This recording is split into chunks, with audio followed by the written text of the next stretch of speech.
Hey, how you doing, Falcons fan? This is your boy Mad Mike coming at you guys with a yet.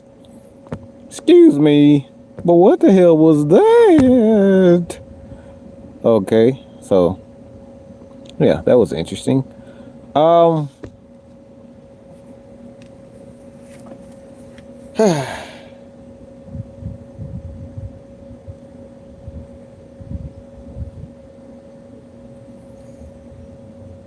yeah, this is your boy Mad Mike coming at you guys with a yet another Atlanta Falcons live video, and quite frankly, man, the the title is self-explanatory, um, but the picture may have you just a little bit mind-boggled. And I'm going to get into a lot of things today, and I'm going to answer a lot of you guys' questions, and I mean on every single quarterback that has ever played for the Atlanta Falcons, and every quarterback that you guys believe. No, screw that. Every quarterback that you wanted me to do kind of a breakdown on, and you know, um, highlight some of the guys that you may like. So if you have any questions, you want me to break down a quarterback and tell me, what went right in his career, what went wrong in his career, this is the time. So I really wanted to kind of give a breakdown and analysis on quarterbacks, even the quarterbacks that are for the Atlanta Falcons. So this is the reason why I decided to do this particular video, and no other questions are out.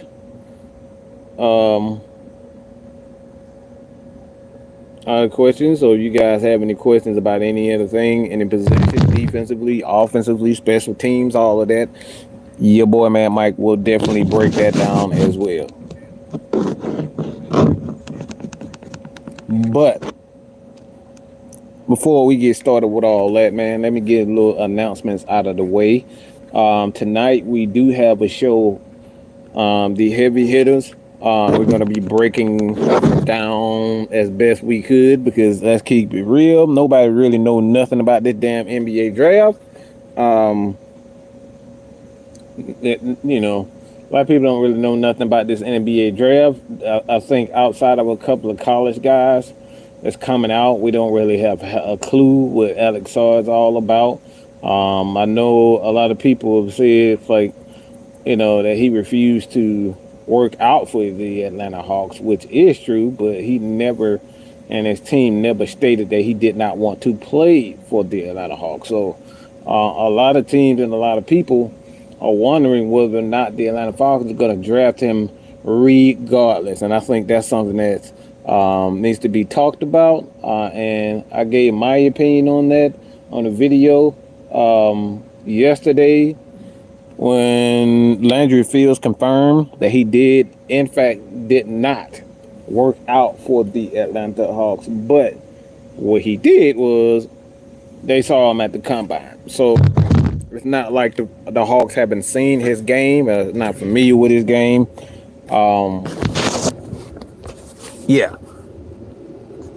But, man, I think this is the time. Jeffrey Ratliff, if everybody, in the chat right now, y'all make sure y'all go ahead and hit that like button. Make sure leave a comment so we can say what's up to you.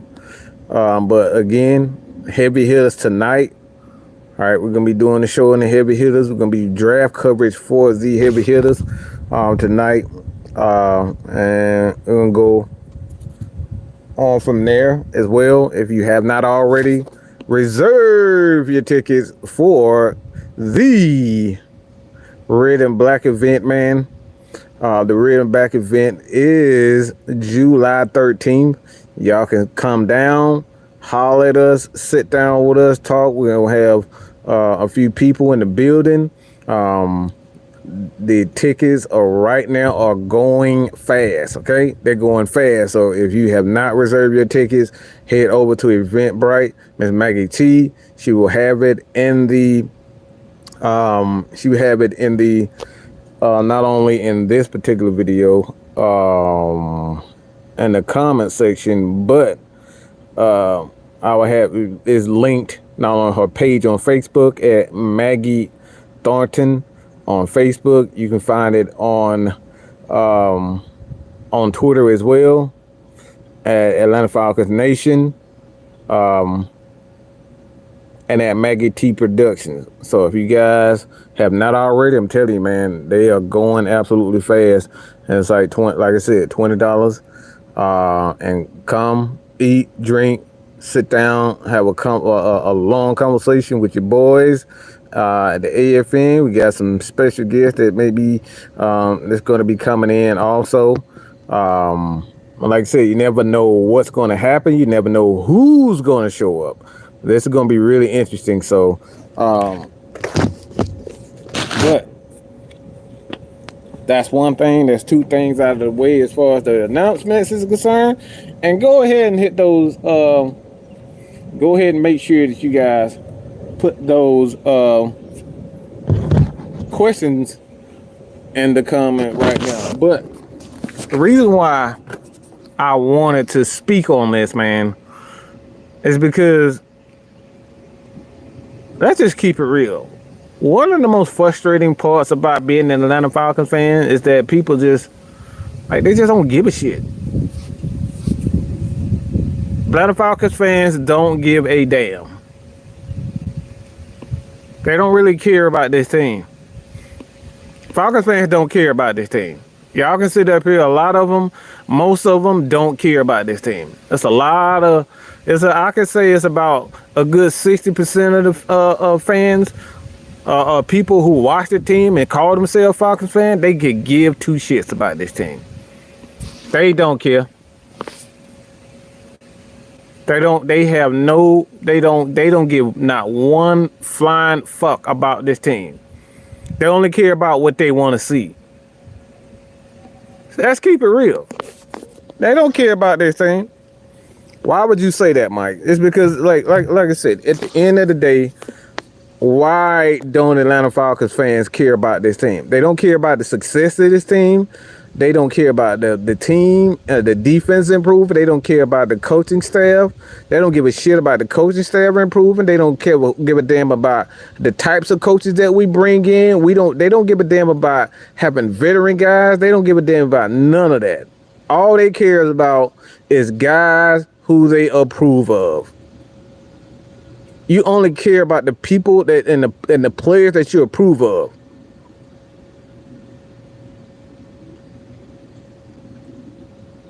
Why would you say that, Mike? Well, the proof is in the pudding. The proof is in the pudding. There's a guy, and not this particular guy right here, but there's a guy in Atlanta, a quarterback in Atlanta, that was with us for 14 years. Okay? He's been with us for 14 years. And I'm going to read off his numbers. This is the reason why I say this is to be true about the Atlanta Falcons fans. They do not care. They don't care about whether this team wins or not. They don't care about whether we develop players the proper way. They do not give a damn if this team scores or even have a resume for a Hall of Fame career. They don't give a flying fuck. Because guess what? They pay more guys. They pay more attention to the 92-9 the games. They pay more attention to the D-Liz and the AJCs and the Channel 2s and the NFL network. They care more about what they're saying than what we're actually putting on field.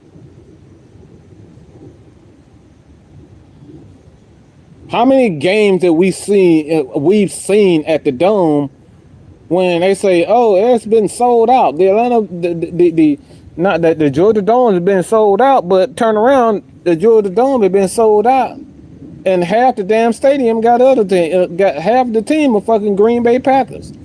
Half the fucking team is Pittsburgh Steelers on it. Half the fucking people in the stadium are for one, I know a lot of people say, man, but we didn't have a team in the 70s. Well, who fucking cares? We got one now. We didn't have a team before that. We didn't have a team before. A lot of Georgia fans did, in fact, watch the Pittsburgh Steelers. But who the fuck cares? This is 2024.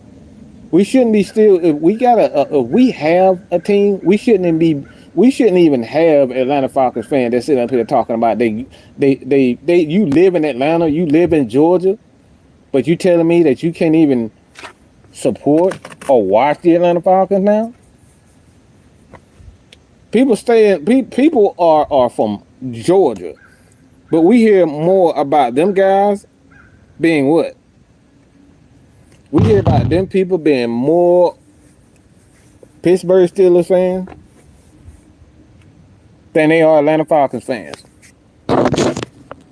And then when we come out and call a lot of these people out, we call these people out for staying in the city and not repping the city, and not even just repping the city. They don't even support the fucking city. They don't even support the fucking team and the players that's even here. This man has been here for 14 years, and he's one of the most disrespected Atlanta Falcon players of all time. And now all of a sudden now, because he goes in the ring of honor, y'all want to act like y'all care again.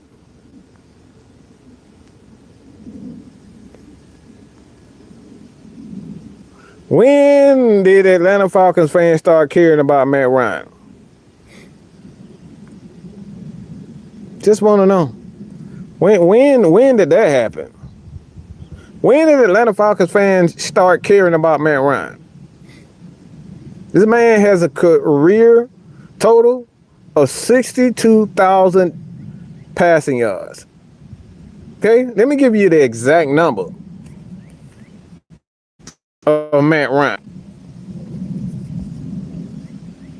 62,792 yards.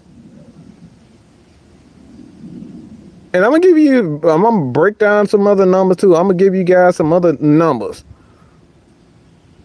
62,792 yards, 381 touchdowns.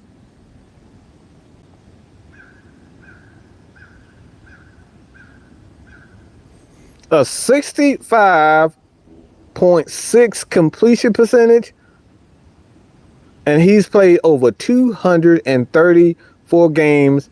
And in his career, this dude has missed what? 2 games out of his fucking career?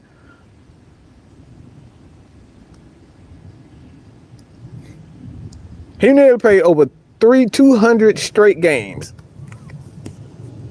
But during the case of his career in Atlanta, we had people from the Bird Gang, Dirty Bird Nation, Atlanta Falcons Nation. They went out of their way every chance that they get, and you still see these same people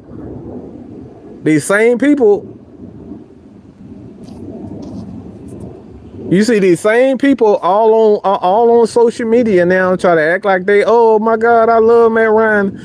I really appreciate his legacy now since we had that sorry ass Desmond Ridder. Y'all only appreciate motherfucker when you at when this organization is essentially on its deathbed. That's when y'all want to give a fuck about Matt Ryan. Y'all want to give a fuck about Matt Ryan when this organization is on its death, when it's essentially on its deathbed. We trying to figure out who the fuck our quarterback is gonna be. Now y'all want to appreciate Matt Ryan.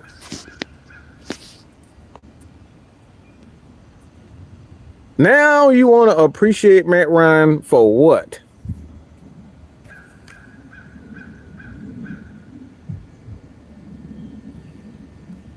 You want to appreciate this man after he's gone and after we've seen pathetic. We've seen pathetic football play, and we've seen pathetic football play not only from the Atlanta Falcons. This is how ungrateful you son of bitches are. This is how ungrateful you are for Matt Ryan, for having Matt Ryan. Y'all see how trash this piece of absolute garbage and Justin Fields is. Y'all see how garbage he is. He can barely throw the ball for over 2,600 yards. He can barely do that. But you guys were calling to get rid of Matt Ryan for that piece of absolute shit. Justin Fields is one of the most overrated, overhyped players in the history of the NFL. I don't think there's been another guy that's been overly hyped outside of Tim Tebow that's overhyped and overrated than Justin fucking Fields. Justin Fields is nothing more than a right-handed Tim Tebow. Okay, let's keep that all the way 100. Okay, we're gonna keep it real on this conversation. We're gonna keep it real in this conversation. He's the most overrated, overhyped quarterback in the history of the NFL. All this dude is good for is running sideways and throwing the ball deep. And then he breaks what? I think he got close to breaking the single season rushing record for a quarterback. And y'all proud of that shit? You proud of Justin Fields breaking a rushing record for a fucking quarterback?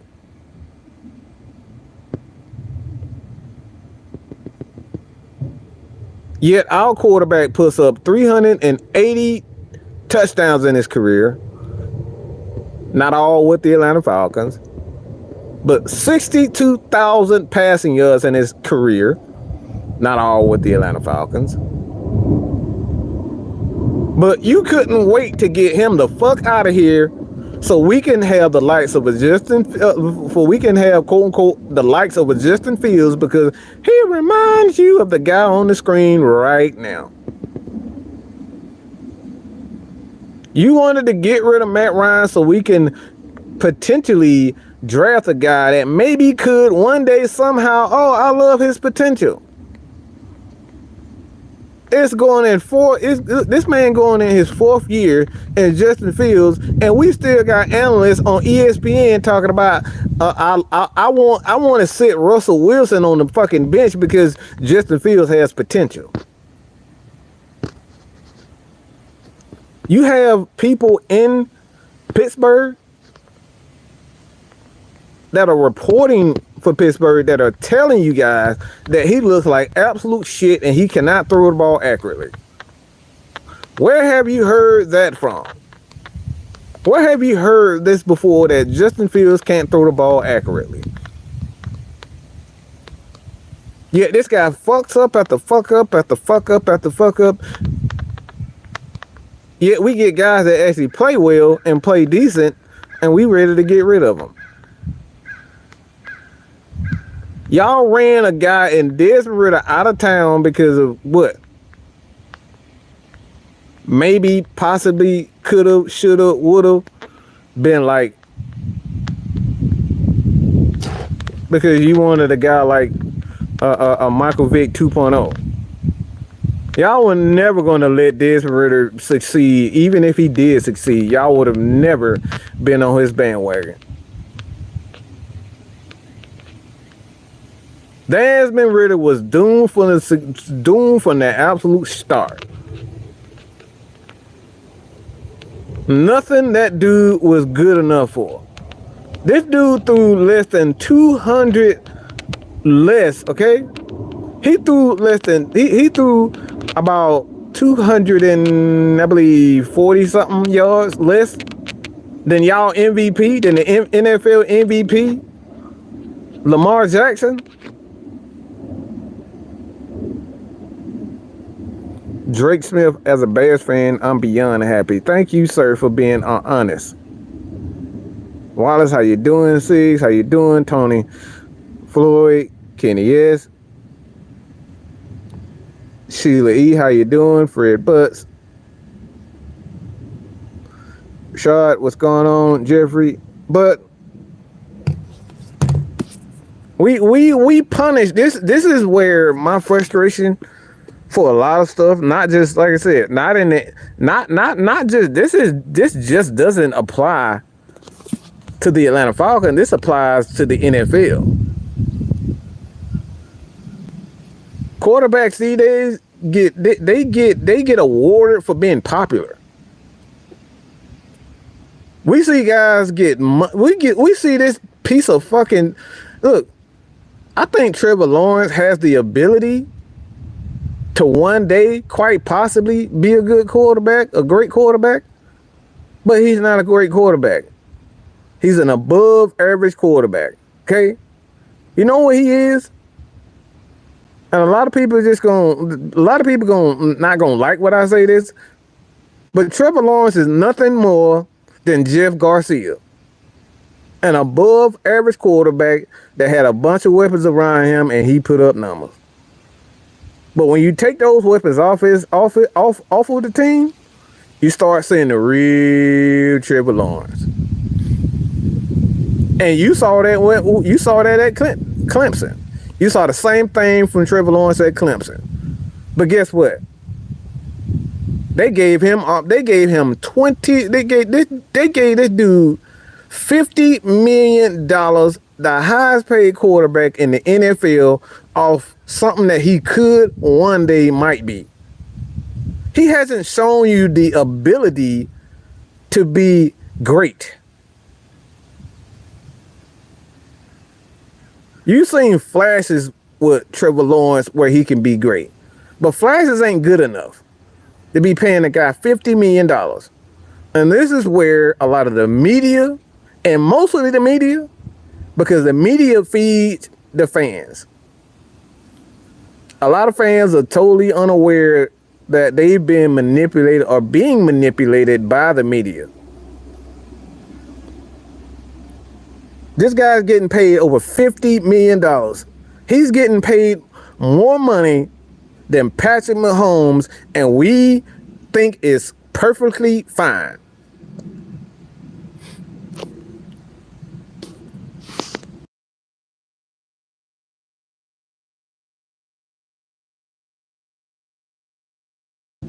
We think it's absolutely perfectly fine for a guy to put up 4,000 yards for what?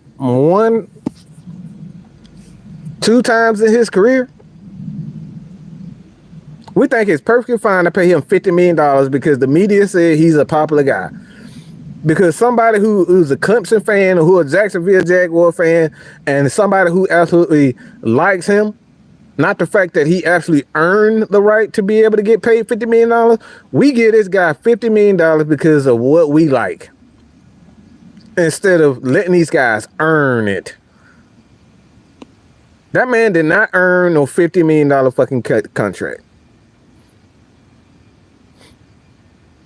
Yet guys like Matt Ryan was absolutely destroyed for over 10 years in the media by the fans for being absolutely consistent.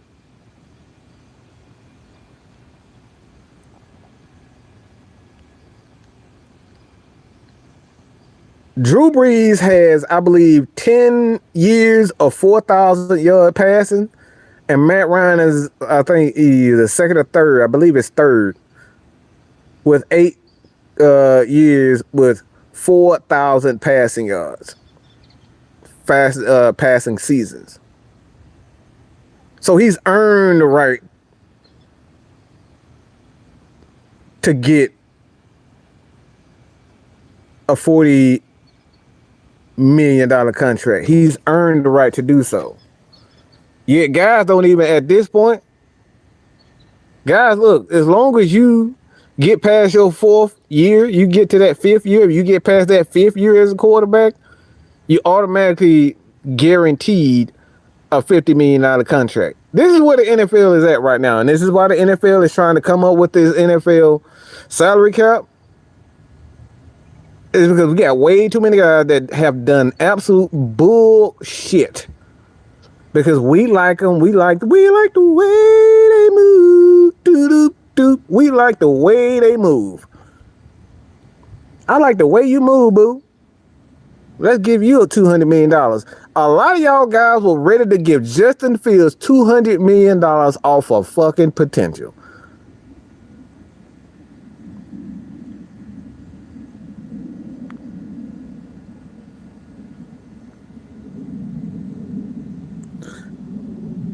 Yes, Kenny, this is a Falcons podcast, but we do NFL content around here, okay?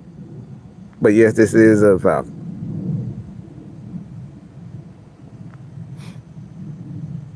And Sheila E says, why should you waste your time on a losing product? Can you blame them?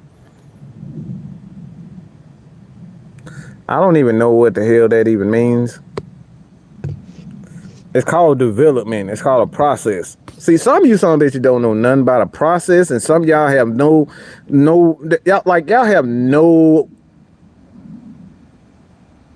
don't want anything in life. Y'all just think everything just, if I got $200 million, I'm rich, I'm gonna just buy everything. Y'all don't even want to see guys develop. Y'all just want to see, all right, let's put all the greatest weapons together, and we're gonna try to win it in 1 year. That's everybody's philosophies now. And if we don't win it in 2 years, we're gonna blow it up.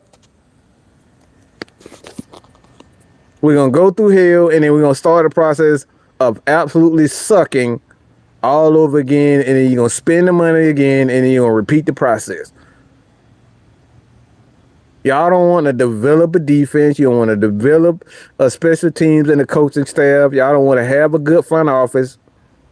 Y'all just want to spend all the money that you want.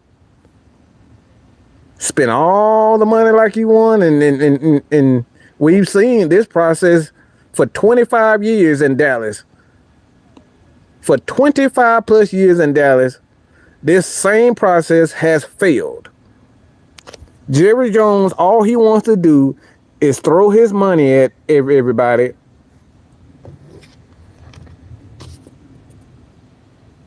He want to try to get the best wide receivers and the best offensive lineman and the best running back, and then get a trash ass quarterback and say, yep, let's get this quarterback. We're not going to develop him properly. We're not going to do any of that. We're going to try to buy all the good defensive linemen and put them on our team, and we're going to try to win the Super Bowl. And for 25 years, that same philosophy has failed. The Dallas Cowboys do not have patience, and they do not develop any talent. So that's why for almost 30 years that they have failed. It's because every freaking year, they just want to go out. They want to trade up in the draft to get the most exciting wide receiver or the most exciting offensive lineman or the most exciting defensive lineman, trade all their draft picks away, and then go in free agency and spend every damn dime that they got on salary cap, and then wondering why Ezekiel Elliott and all these weapons are going downhill.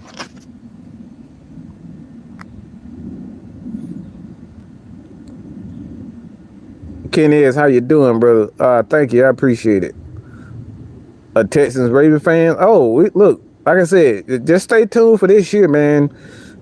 We do all types of content over here. You got a question for us, about your Texans, we will break it down. Myself, K-Styles, Jew Talk Sports, like that's what we do. We actually have a show on the heavy hitters, which we break down all NFL teams, any team. But yeah, that's what we do over here. But as I was stating, trying to write another true statement, day coaches like Don Shula, Tom Landry are all gone. We never see that success anymore. So it's like, if y'all just look at the same, this is why, if you even look at why the reason why. See, one thing I would always give the Packers their credit is that they don't throw their money at everything and everybody. They have a system. That's why every so often you go from a Brett Favre in the 90s, and then you have Aaron Rodgers 2000s, and then now we have Jordan Love, because they have a process of development. They don't spend all their dollars, all their money on offensive linemen. They don't spend all their draft picks on trading up to have nothing. They develop their guys on defense. They develop their guys on offense. And this is why they are always on top. The Packers are always on top, and they're always winning because they have a process. They have some of the best coaches, they have some of the best players, and they have some of the best front office men. And quite frankly, I think recently one of the guys just retired. But this is why you look at even the Pittsburgh Steelers and even the Ravens, for example. Kenny, the Ravens have that same model. They're forever winning, and they're always on top, or they always they're always in close to getting to the AFC Championship. They're always some of the best teams because they have a process of development, and they don't go into free agency and just buy up all everybody else's players and then put them on a team just like the damn Dallas Cowboys does. And this is exactly why the Dallas Cowboys are in cap trouble right now, and they had to go right back to the same farm. They had to go right back to the same player in Ezekiel Elliott. They had to bring in Ezekiel Elliott. Why? Because they can't afford to pay Tony Pollard. Cowboys can't afford to pay any damn body because they did not develop their players the right way. And they gave a quarterback in Dak Prescott that had no damn business getting that contract to begin with. Just my humble opinion. I think Dak is he's a very good quarterback, but if I'm looking for Dak to take me somewhere, he's not gonna do that. I rather just start over than keep giving Dak. But this is the reason why myself and people like me are so upset with a lot of Falcons fans, is because we see the pattern of success. We see what Pittsburgh does. We see what the Patriots have done. We see what the Steelers have done. We see what the Ravens have done. We see what the Chiefs have done. We see what the Eagles have done. We've seen all these teams develop players the proper way, and while they're always winning. San Francisco, we see what they've done. Yeah, guess what we want to do? Let's bring in a Justin Fields because he has potential. Because I like the way he moves. Justin Fields has done absolutely nothing to garner any type of respect from anybody. Done absolutely nothing. He deserves absolutely no respect whatsoever.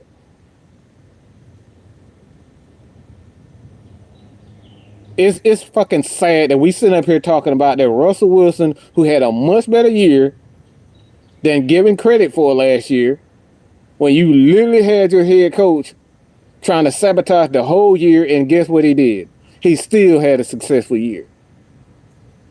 Russell Wilson still had a successful year, even though his damn own fucking head coach tried to sabotage the team and him, and he still persevered. But we sit up here talking about let's fucking draft, let's bring in Justin Fields because he has potential. Potential for fucking what?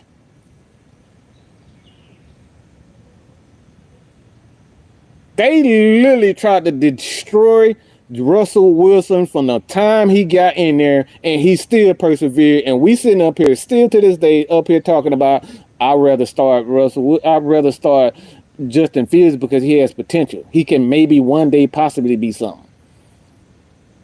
Instead, we got guys that are actually putting up numbers that don't get absolutely no respect, and we overlook them and we try to run them out of town every chance we fucking get. Why? Because he don't have the cool Jordans on. Why? Because he don't represent the culture. Why? Because he doesn't run, because guys run fast. Guys resemble Mike Vick.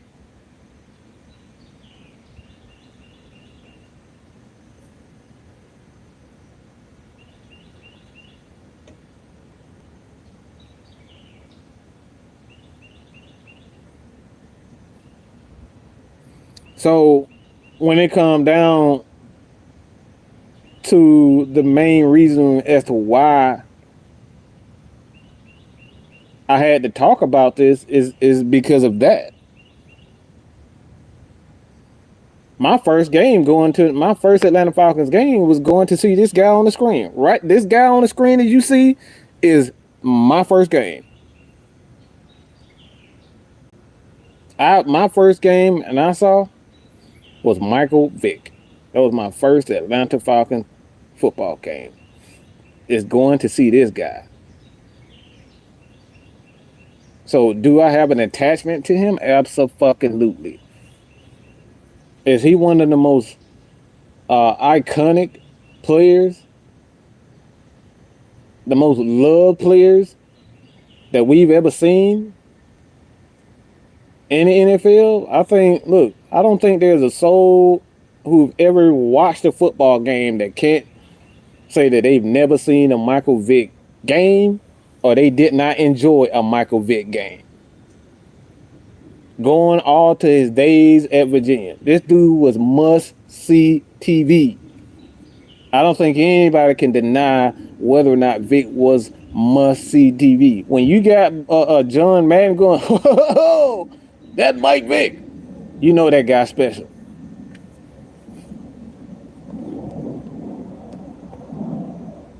When you get John Madden to say that, oh, holy cow. When you hear him say that, you special. So there's no doubt in my mind that Vick does deserve all the adulation and all the praise that he get because he was that.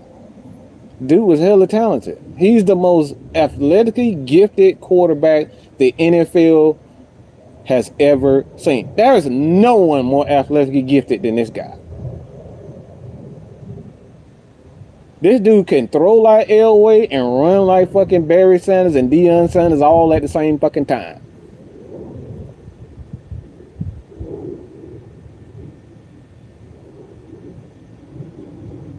Like, this guy was gifted.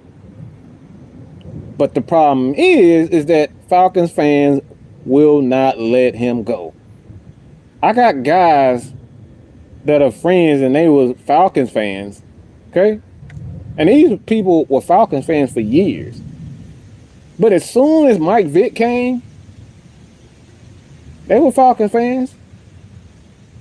But when Mike Vick chose to do what he did, and I'm not going to get into that, but when he chose to do what he did and he got punished for it, and y'all just expected the Atlanta Falcons to,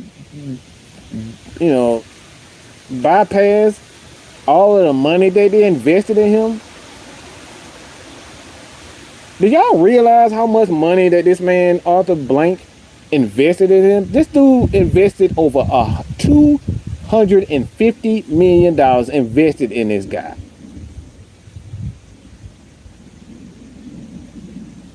This man invested over $250 million just to put the right coaching staff around him. Because you got to hire coaches. You got to draft guys. And then you had to bring in guys from free agency. So this man's invested over $200 million on Michael Vick, making him the highest paid quarterback in NFL history, only for him to ultimately fail. So why is it that it's damn near impossible? These people turn on the organization because they wanted this man, Arthur Blank, to totally forget about him losing over $200 million in an investment. Some of you people can't even afford to lose $200, but you want a billionaire just to be losing $200 million like it's just nothing. Oh, it ain't no big deal. You got $100 million more. Huh? Are you kidding me, people? You don't want to. You don't want to pay. Look, people be going on. They go on social media looking for Groupons and coupons and all types of deals that's gonna get you $40, $50 off. But you want a millionaire. You want a billionaire and a millionaire to lose $100, $200 million like it's nothing. And these same people that were Falcons fans, these same Falcons fans said he should have given Michael Vick another chance. For fucking what? Invest another $100, $200 million in him? $100 million? Like he did before?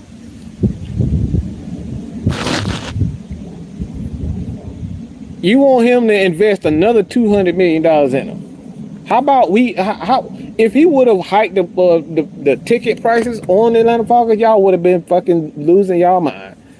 If he would have hiked the ticket prices up to bring him in. So all I'm saying when it comes down to it is that a lot of these people that call themselves Falcons fans, y'all left because you couldn't get over the fact that Michael Vick did it to himself.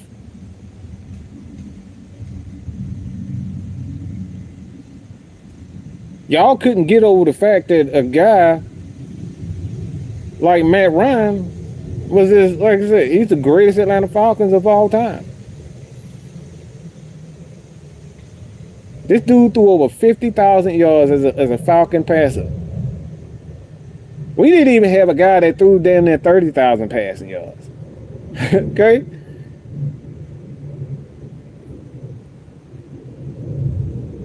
We didn't even have a guy that even threw that much, and this dude threw 50,000 for this organization.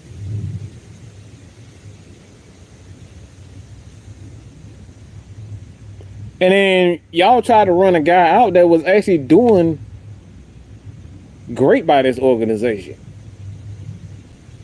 And it's the same people that's probably right here. Y'all, a lot of y'all probably saying, y'all probably said multiple times, fuck Matt Ryan. We ain't gonna never win no Super Bowl with him.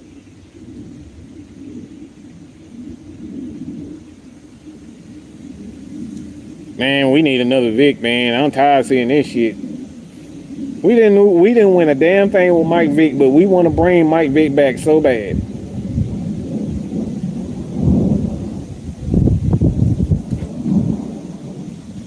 And the reason why Michael Penix is on here, and then Joe Goethie, how you doing, sir? But the reason why Michael Penix is the top of conversation here is because I told people from the very beginning when I did a video on Michael Penix, I told people, everybody thought I was absolutely crazy when I said it. I said he wasn't ready to be an NFL quarterback. Y'all can go back and see it. I said what Michael Penix is essentially an RPO spread quarterback. He gets the ball out of his hands and he makes quick reads. And he has a lot of mechanical issues. When he started getting pressured, he has a lot of mechanical issues. Because he gets nervous. He holds on to the ball too long. And that's exactly what we saw in the national championship against Michigan. He held the ball on too long. He was floating the ball, throwing the ball all over the place. Now, he still played pretty good. But those are the issues that he had. And again, people only focus on the positive when it came down to Michael Penix. So Michael Penix in the proper system, he would be able to do good. I think Michael Penix would be a very good. How you doing, Jay Shep? How you doing? But like in the system, Michael Penix would be a very good quarterback. But it has to be the right system, and he has to be developed properly. So this is why the Atlanta Falcons went out and drafted, but they did bring in a guy in Penix, and I'll probably do a breakdown on him too. But this is why they drafted Michael Penix to begin with, because one, he does have the tools to be a very good quarterback. And I did a little short on breaking him down, and I said his confidence is what makes Michael Penix so good. What makes Michael Penix so good is not that his ability to throw, because every quarterback has the skills to throw the ball. Some guys can throw certain routes are better than others. So it's not his ability to throw that sets him apart. Michael Penix and his confidence is what sets him apart. So when he's confident, he can make every throw on the chart. He can make every throw. He sees it, he throws it, and he gets it out quick. No wasted movement with him. So his confidence is what sets him apart. When I look at Michael Penix, I've seen quarterbacks like that before. I've seen left-handed quarterbacks that throw exactly like him, move like him. I've seen this before. And again, the guys on the screen, we've seen it before. So I think when it comes down to Penix and why the Atlanta Falcons, look, it might be the damn do-rag. It might be the do-rag with his hey, that made him giving him all the power and the confidence. It's the do-rag. Could be the do-rag. Like Mike Vick in that pouch. Every time you see Mike Vick hand in that pouch, you know he's about to do something. Or the chapstick with Mike Vick. So it might be the do-rag. But what sets him, what sets him apart in this particular game,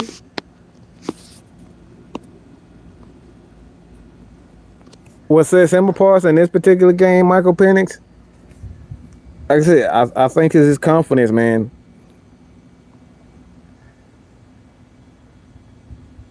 But the reason why the Atlanta Falcons drafted him, for one, he wasn't ready, but he has the talent. When you're not ready and you have the talent, that is a great opportunity for a team. Okay? Let me say that again.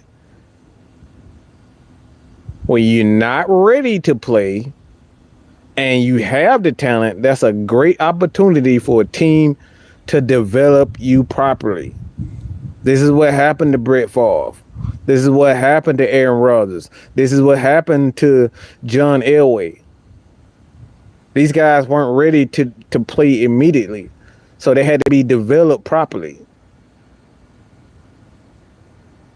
Not everybody's gonna be like a Dan Marino and just come right out the gate and play well. Joseph, what's good? Dreddy, what's good? But this was a great pick by the Atlanta Falcons when it come down to the drafting of Michael Penix. I didn't have a problem with drafting Michael Penix. I had a problem with paying a quarterback $40 million or $100 million if you was going to draft a quarterback anyway. I still don't like it. I still don't like being able to pay Kirk Cousins $100 million, and you like if he doesn't stay healthy, it's not a good signing. It's just not. And then you add tampering to it, where you lost a pick, and it could have been a lot worse. Thank God it wasn't. But you add the fact that this deal could quite possibly be bad when it comes down to Kirk Cousins. It could be. Do I think it'll be? Absolutely not, because I do believe that Kirk Cousins is still a top 5 quarterback in the NFL. Not a lot of quarterbacks that are better than Kirk Cousins in the league right now. But I had a problem with paying a guy $45 million, 25 this year and then about 40 something million next year. And the first couple of years, it's going to be $90 million.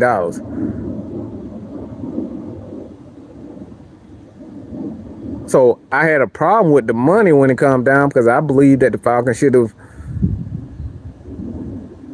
put that money back into the defense. You got guys like Jeberaeel that's coming up.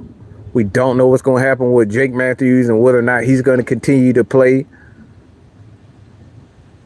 What's going to happen with Grady Jarrett? Will Grady Jarrett continue to, will he come back? The same Grady Jarrett that we know? We got a lot of questions. So that was my thinking behind the pick. When you see me ranting on that and my reaction, that was my reaction because I was like, look, bro, we got more problems than quarterback. If we were going to get a quarterback, if we were going to sign a quarterback, why the hell we going to draft one that high? That was my thinking because we could have easily used that on the defensive side of the ball. So we still got guys to pay. But like I said, it's a smart thing too, what the Atlanta Falcons did. It's a huge risk. A huge risk signing Kirk Cousins to that deal. Because one, his health. That's the biggest risk right there. The biggest risk with Kirk Cousins is the injury and whether or not he'll be able to bounce back. There is no risk in investing in a Kirk Cousins skill because Kirk Cousins is easily, when he's healthy, he's a top 5 quarterback in the NFL. Just look at the numbers for yourself. He's a top 5 quarterback in the NFL when he's healthy. But like Joe said, high risk, high reward. So, like I said, if you want to win, these are the things that you got to do. You got to take a risk. We've been saying for a long time, it's like, look, bro, y'all acting like y'all don't want it. Everybody said the Atlanta Falcons didn't want to invest in the defense. They did that. The media had a whole breakdown on how the Atlanta Falcons suck and they're not investing into their defense. That they didn't want to win. They don't bring in a quarterback. They don't want to bring in a winning quarterback. They don't want to bring in a talented quarterback. The Falcons did everything that everybody said that they didn't want to do. They did everything that everybody criticized them for in this year.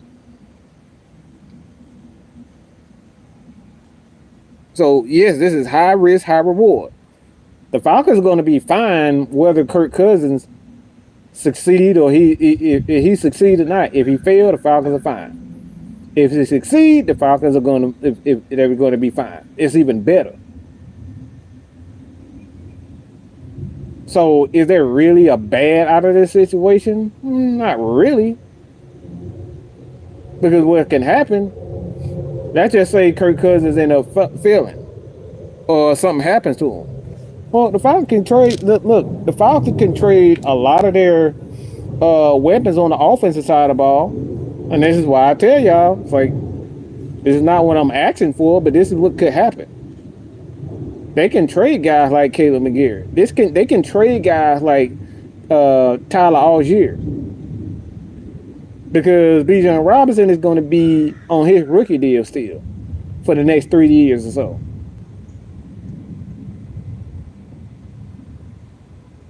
Four plus years. Yeah, 4 years.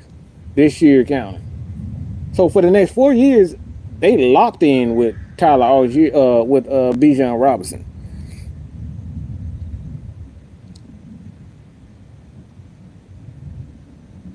And essentially only a 2-year deal with Mooney. And then let's just say Kyle Pitts doesn't work out. Well, you can let his contract expire, and then in a couple years, even if he's a quality backup, you don't have to give him that 5th-year option. You can just say, all right, he's not the guy that we thought he would be, that I think he could be. But he's a quality receiving tight end. You might not have to pay him $30 million, but you can give him 10 to 15, 15 to $20 million to be a receiving tight end. And then you bring in some other guys and put that money elsewhere. That's if Kirk Cousins doesn't. And then you can end up giving Michael Penix a younger wide receiver, a younger running back, a younger offensive line. I think the offensive line for the most part is straight. But there's a lot of good things that can happen even if Kirk Cousins failed. So, did I like it? No. Did a lot of people like it? No. Did some like it? Absolutely. As far as Michael Penix draft or Kyle Pitts, but Kirk Cousins signing. Yes, no. Yes, no. But the Falcons put themselves in a position where they're going to be good regardless.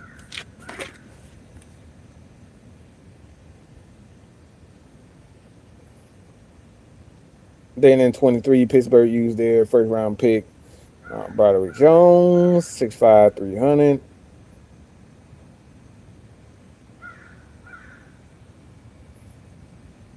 But like I said, it doesn't matter what happens. The Falcons are good at that quarterback position regardless. I think Penix is going to be a sleeper pick in the draft class. Caleb will be a bust. Otto, how you doing, sir? Man, look, Mustang Jr., I just don't. Everybody always talk about this Patrick Mahomes. He like Patrick. Look, get out of here with that nonsense. I think he'll be a pretty good quarterback, but talking about Patrick Mahomes, like, people got to stop saying that. That man is not no damn fucking Patrick Mahomes. Y'all got to stop.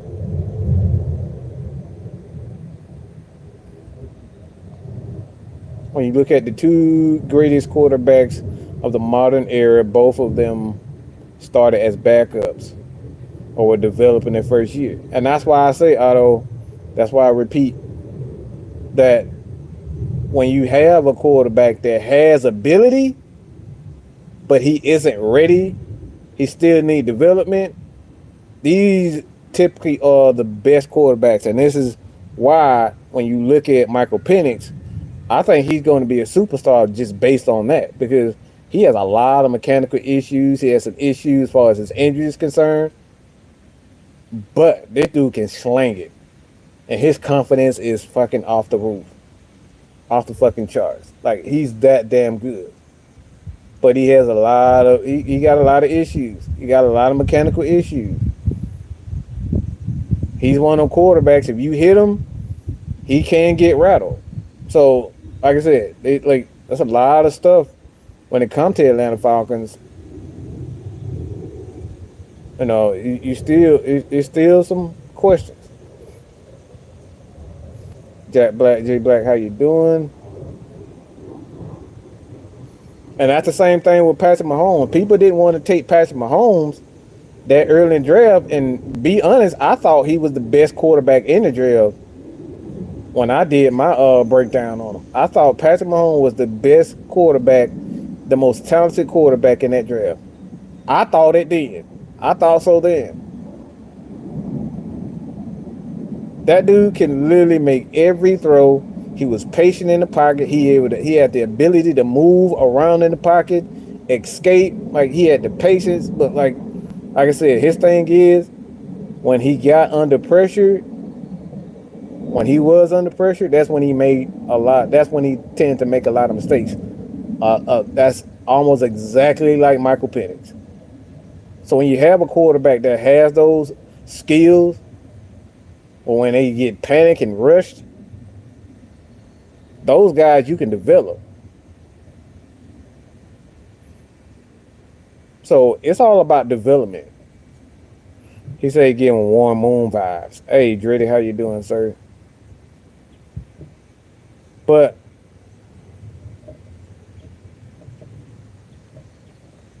like I said, when I look at Penix, man, it's just like I said, Penix, man, his confidence is what. That's the first thing that I look for as a quarterback. when I look at quarterback, the first thing that I look at, what I was trained to look at, was one, the footwork.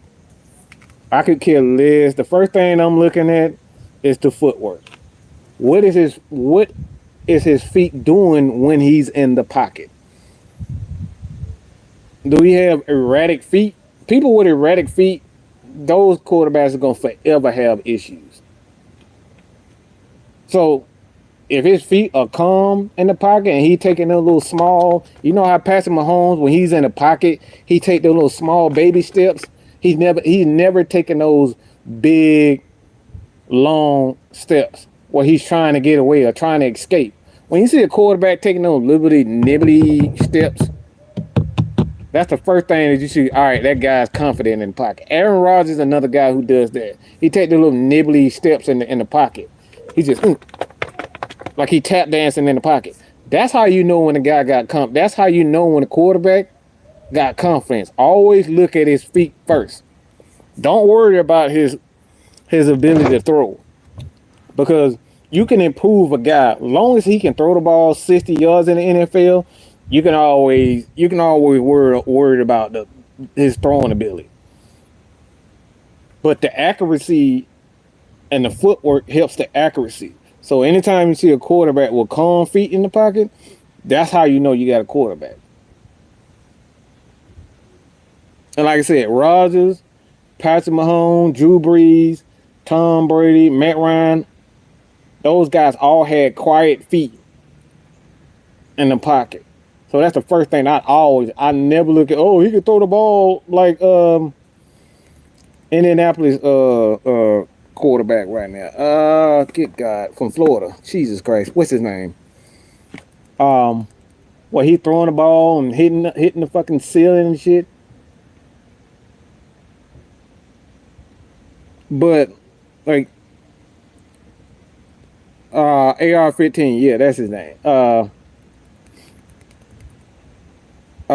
Anthony Richardson, his feet are a mess in the pocket.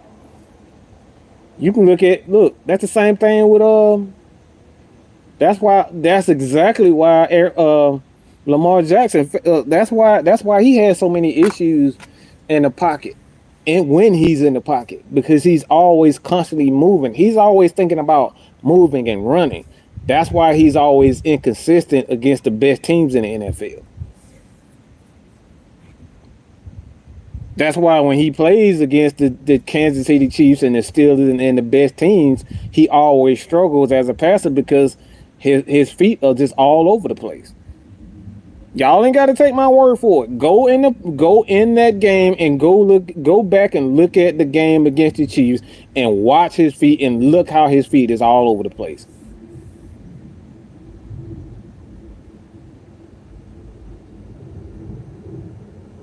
Calm feet makes a great quarterback. That's where it all starts. And then you go from the calm feet all the way up to the top to the dome. Processing information, the ability to not only process the information, to be a leader and understand you got to have good morals and you have to have a good heart. So for me, you start from the feet, then you go to the head, see if the quarterback actually mentally strong enough on and off the field where he can motivate guys, and then you go to the heart. Those are the three things that I look for in the quarterback. It's the feet, the head, and I go to the heart. And most of the quarterbacks have all three of those factors. They have great feet, they're incredibly smart, and they got heart. You really gotta get these guys. I'm talking about you really gotta snatch these guys off the field. They don't give a damn if they leg broke. They still gonna try to get off of it. They're going to be challenging people on the sideline. They're going to be challenging the coaches. They're going to be challenging the players, cussing the players out on the field like Matt Ryan did, like Drew Brees did, like Tom Brady did. Like, you got to snatch these guys off the field.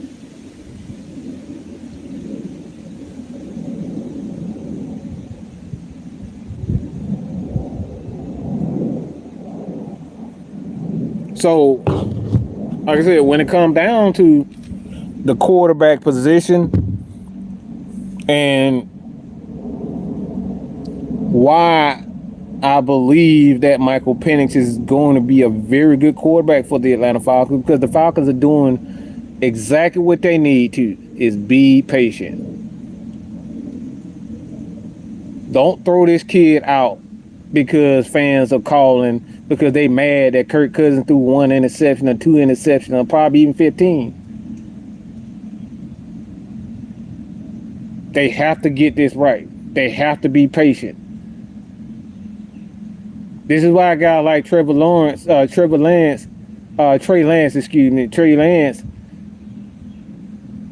is garbage. They gave up on this dude after 2 years. They really gave up after him over a year. They didn't get this dude. They did not give this dude no time to really develop. They didn't like what they seen. They saw somebody else and said, "Yep, let's be that. Let's do that."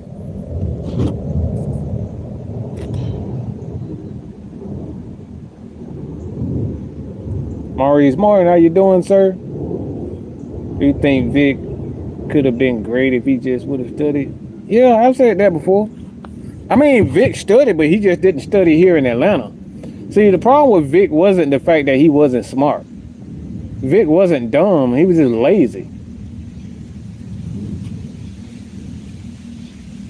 Darren Tillman. What's good, Bleezy?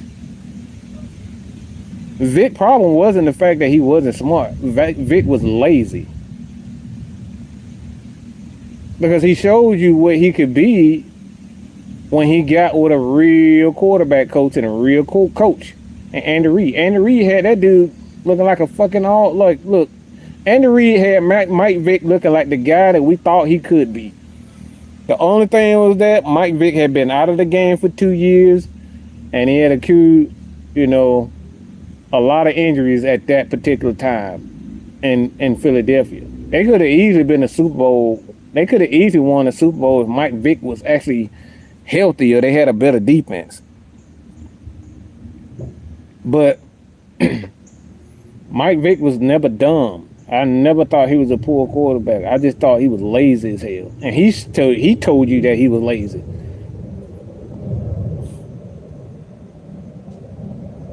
Yeah, some people ain't. Look, my mom is originally from Alabama. Then she moved to New York. She graduated in Brooklyn. And then she moved down here, I think she was 18, 19? So, people from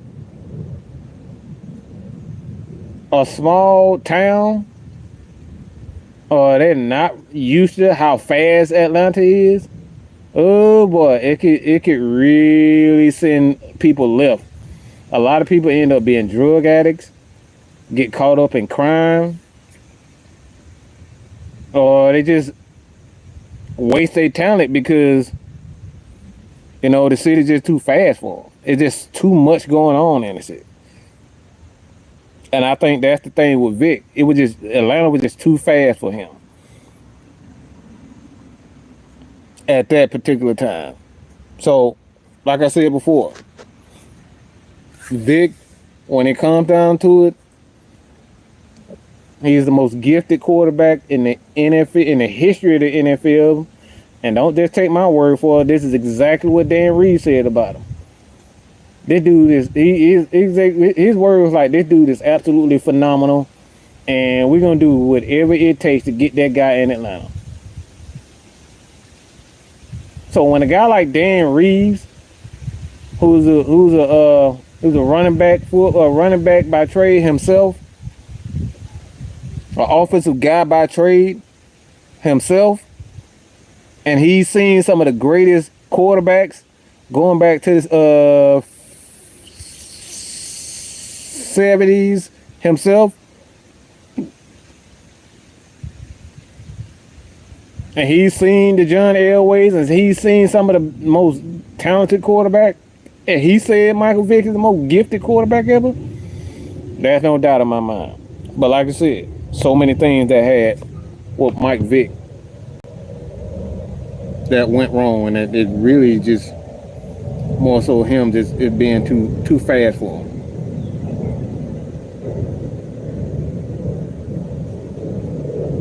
So when it all comes down to it, do I believe Kirk Cousins is going to have a phenomenal year? I believe that Kirk Cousins, if he's healthy, this is a Super Bowl contending team. I don't think there's a doubt in my mind. Kirk Cousins has never had a running game like the Atlanta Falcons have had. Kirk Cousins has never had an offensive line the Atlanta Falcons has. Now he has some tight ends, he has some receivers, pretty good receivers, a pretty good running back, but he's never had the overall talent that this Atlanta Falcons team has. And we're not even counting the defense. We're gonna do a breakdown of the defense too coming soon. So if y'all got questions, I'll take some questions. But I think if Atlanta Falcons fans, if we want to be, if the Atlanta Falcons fans, if y'all want a championship, man, we got to let go of this Michael Vick stuff. Michael Vick was great for what he was, but we cannot hold everybody to the standard that we try to hurt where we hold Mike Vick to, because Mike Vick is held to a bigger standard in Atlanta in a higher regard than even Deion Sanders, and that's crazy to me. Deion Sanders is a multiple-time Super Bowl. He won the Super Bowl with two teams, but we don't hold him to that same. We don't hold Michael Vick to a high regard. Everybody else they don't get that. Matt Ryan is a Hall of Fame quarterback, 60,000 passing yards, and we try to run him out of the damn. And like I said, there's a lot of people that I see it right now. It's the people that even work for us, past and present. Try to run Mike. Look, man, we got to get, man. I know, man. I know you want, but we got to go on for Matt Ryan. We got to get rid of him. It's time.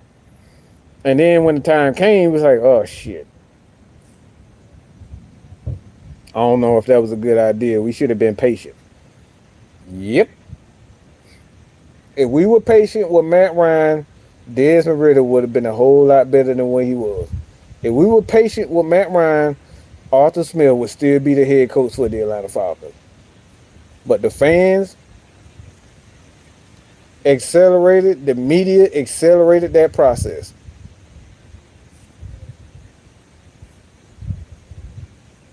They accelerated that process because y'all wanted immediate results and y'all wanted them guys to be great now instead of being patient.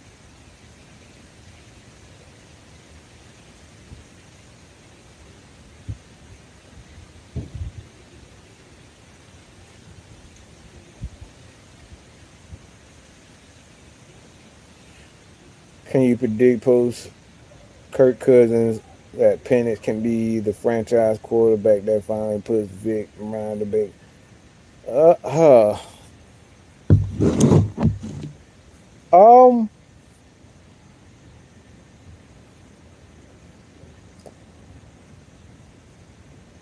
I think he has everything. I think, look, with Michael Penix, man, I think Penix has everything that you need a young quarterback to have. You got Ken Zampese, who is known for development of quarterbacks, going back to the Cincinnati days, Minnesota. What was another thing? Was he with Frisco? It was the Rams. So Zampese is a guy that's been there. When it comes down to a development quarterback. You got a guy in DJ Williams, excuse me, as a young up and coming coach. He works with quarterbacks himself. You got TJ Yates. So those are three guys right there, minus the offensive coordinator and Zach Robinson. So those are four guys right there that's in Penix's ear, helping him to develop. Obviously, you got a coach in Raheem Morris, who's played with two great quarterbacks. He's coached two great quarterbacks, Matt Ryan and Matthew Stafford. So all around, Michael Penix is everything that he needs for a young quarterback to be successful. Is to have a system that we know that works. We know that it works, but it works in Minnesota because it's the same system that Kirk Cousins ran when he was with the Washington then Redskins. It's the same system with Minnesota, and Zampese went to the Rams and he helped Zach Robinson there too. With that system. So it's the same system. So he's going to get everybody who's been in this system, they know this system. So he has everything. And then you compound his abilities. And like I said, the best attribute for me with him is his confidence. Because his confidence, it put like it's like that nitro boost. You know, you playing Grand Theft Auto, you hit that nitro and that shit just go out of control. That's him. When Michael Penix is confident, it's like you can't get. It's hard to get this guy off of his square when he's confident. Like when you getting after him, you hitting him. That's when Michael Penix, like you can kind of ruffle his feathers. So that's why he needs time to develop. But as far as his prediction for the future for Michael Penix, I'm going to say, and I don't necessarily like to do predictions, but I'm going to say with Michael Penix, I think his first full year as a quarterback, it's going to be about 3,600 yards, about 25 touchdowns, about 15 interceptions. So I think it'll be about 35 to 3,600 yards passing, 25 touchdowns, and about 15 interceptions. Because he got to prove to me that he can, not turn the ball over in the NFL. So I'm going to give him a high number on the interceptions. That's always the first thing that quarterbacks struggle with in the NFL is throwing bad passes.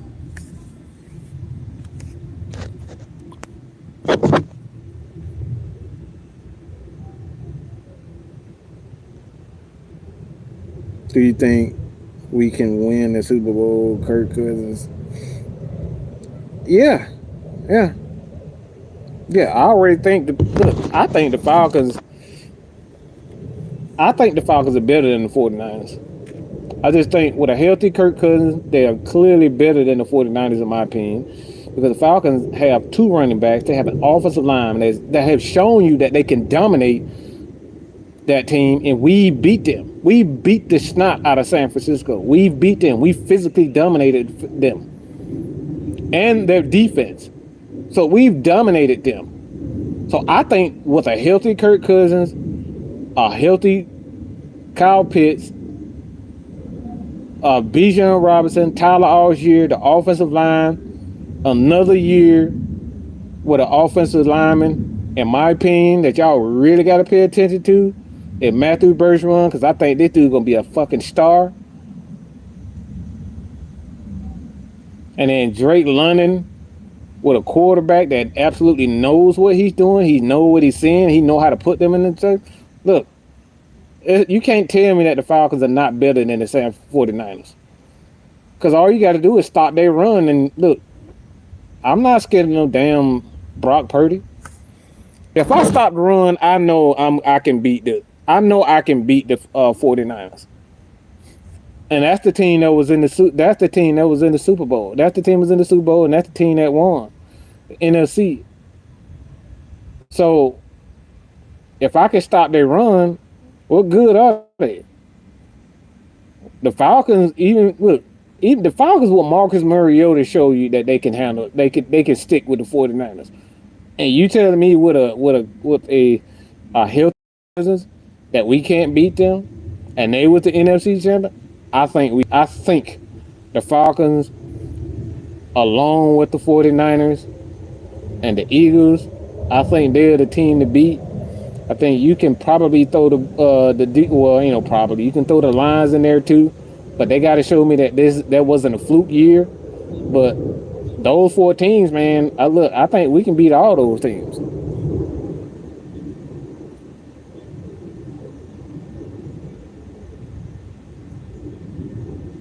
Like the Falcons literally were 3 games away from being in the playoffs, and a lot of those games, those 3 games that we lost, it was on like turnovers. Especially the one in Tampa Bay, like not the one in Tampa Bay, the one we had against Carolina. That was a perfect example. If Des Ridder just holds on to the ball and don't do some dumb shit, that's a win. If we beat the Saints, that's a win.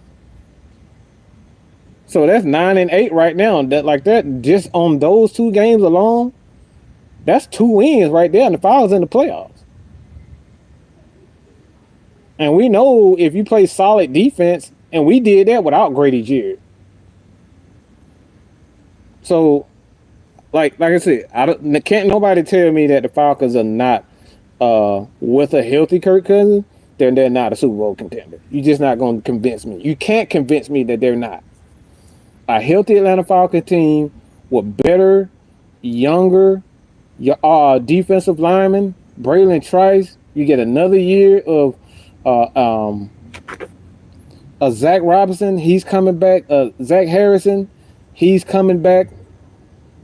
Better, bigger, more experience. And the video that I did on Arnold Ebiketie, like he had 6.5 sacks, and he could have easily had 10 sacks last year if he just was a little bit more disciplined. You get a healthy Grady Jarrett. If Grady Jarrett doesn't go out with a torn ACL, that Falcons team is easily a Super Bowl. They're easily a playoff team. So if we were a playoff team, if Grady Jarrett is healthy, don't tell me with a Kirk Cousins and his ability, because the only thing that we really lacked last year was the inability or the consistency to throw the ball. We were very inconsistent throwing the ball. So now that we have a quarterback that is consistent throwing the ball, and that's a strength of ours now, this Falcon team is easily a playoff team. It's easily a Super Bowl contender.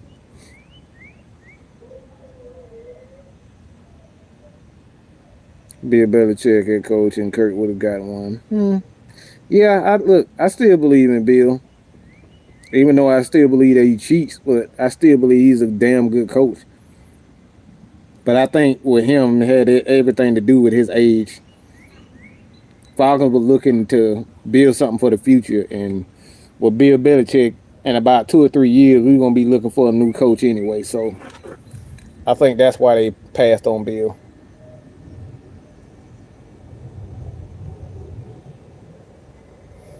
Like, if you think these Falcons are sorry, then that's just on you. Talented Mr. Ripley. Yeah, we have a great history of drafting offensive lineman, running back, other position, or hit miss, but we're going to be going great. So Yeah, like I said, Bill, his age is not his best friend right now. Still a good coach, but you can easily say times has passed him by.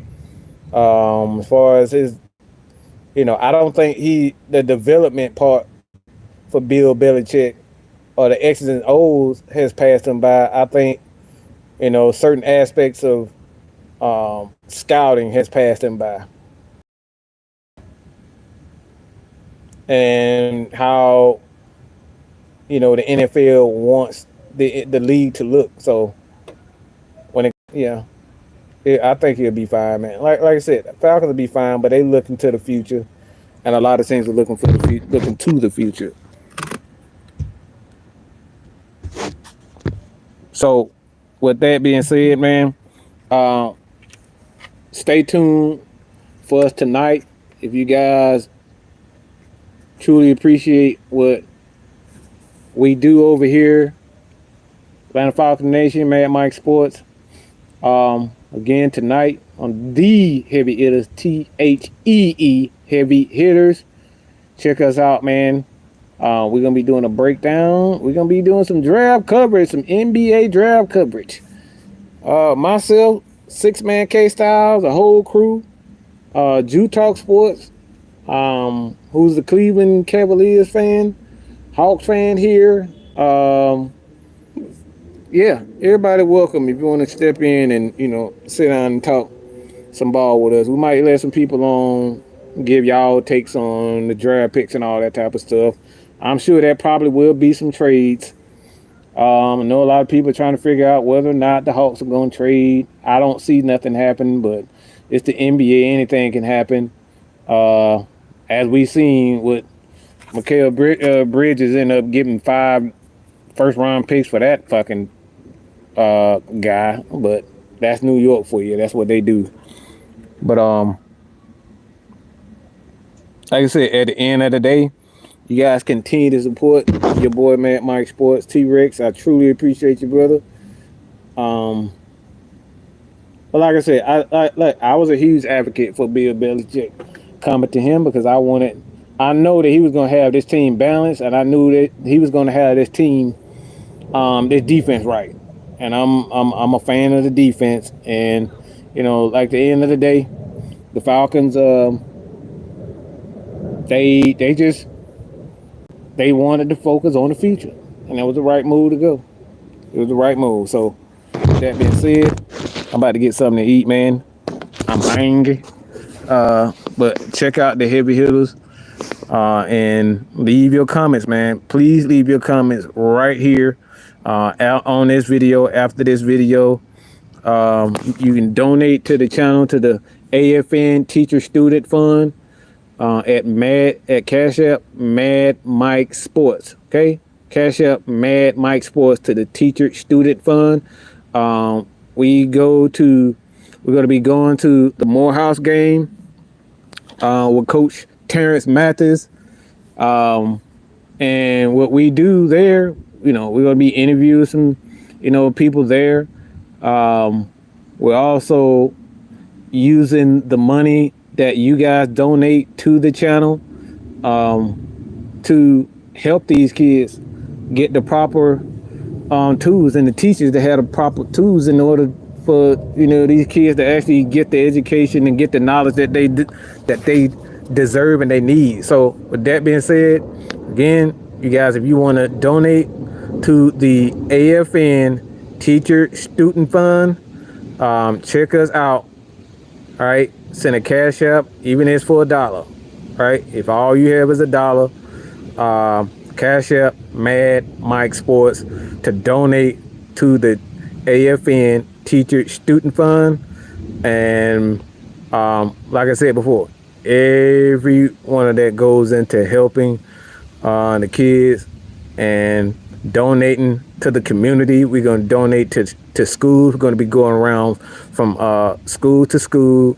We might pick random. We're going to pick random schools where we pick up a random box of goods and maybe some food, snacks, school tools, utensils, everything. All right, we're gonna be donating that to school. So if you guys want to help with this particular fund, with the AFN fund, hit us up at, again, Mad Mike Sports at Cash App. That's all I got to say. Appreciate y'all for joining us.